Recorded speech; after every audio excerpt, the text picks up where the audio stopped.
মেয়ের আব্বুই যে পার্সেল নিয়ে আসলো, অর্ডার দিছিল, বানায় রাখছে। কি পার্সেল এটার ভিতরে কি কি আছে দেখো রাত কয়টা বাজে? এত রাত্রে পার্সেল। মিমের জ্বালায় কোলাম বাড়ি খাওয়ান দাওয়ান আছে, এগুলি খা। ছোট মানুষ বড়টা তুমি যে নিয়ে আইসো, হ্যাঁ অর্ডার দিছিলে, ওটার ভিতরে কি? শর্মা, লম্বা দেহে বুঝছি ওটা শর্মা। অভ্যাস খারাপ করতেছে এই যারা একজন বাড়ি এসে প্রতিদিন একদিনের পর পরই বাইরে খাবার খাওয়ান নিতেছে। তুমি গেলে পরে এই কালে খারাপ মশলা এনে দেবো গ্রা। আমি রাত্রে জানি আসি, আমার কাম ডেলিভারি চার্জ দিল লাগে। কত নেই এই যে এর আগে যিনি 50 টাকা, এর আগে আনছিলাম এনতে ঢুকতায় 50 টাকা নেয়, রিক্সা ভাড়া মাত্র 20 টাকা, হেরা নেই 50 টাকা, 30 টাকা লাভ। খুলো ওইটা আমারটা পিছে। তো এই যে রাতে খাবারের জন্য এগুলো নিয়ে আসলো।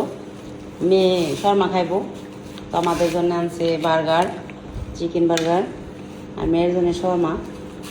দেখার পারবে মেয়েরা বউ বিদেশ থেকে বাইরে আসার পরে যে অভ্যাস খারাপ করতেছে মেয়ের বাইরের জিনিস খাওয়ানোর।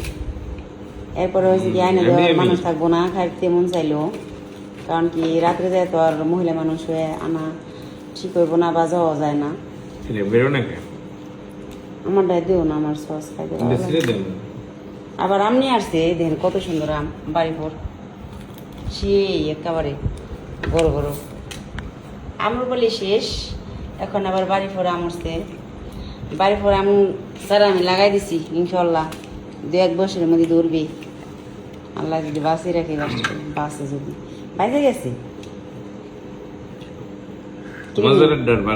নিন খাস না দ্রিত, অত বড় খাই পারবি?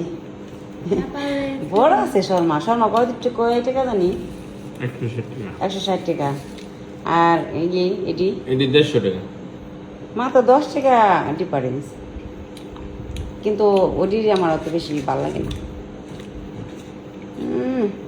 ভাত খাইতে গেলে খালি কষ্ট লাগে, ফাস্ট ফুড খাইতে গেলে আর কোনো কষ্ট লাগে না, খালি এইগুলি খাইতে দেবো বাইরের জিনিস খুব ভালো লাগে। স্কুলে যাই খাইবো, বাইরে আনলি বাপরে আনবে গইব, বাপ গেলে কোনটা খাস তাই দেখবানি, এই সময় জিবলে কমে যাবে একলাই। মনে নেবো ঠিক আছে, খাওয়া দাওয়া করো। যুদ্ধ করতে থাকে, যুদ্ধ করতে থাকে। ওটা ছিঁড়ে পারস না, আবার খাওয়া কেমন জানোস? বল নাই এই বাইরে গেল এবার দে কেমন করে করে আর একজনে তো খাওয়া শেষ হয়ে গেল, পরে আমাকে দেহ না পারলে নল পড়বে না। আস্তে আস্তে খাও, বলবো না মিম।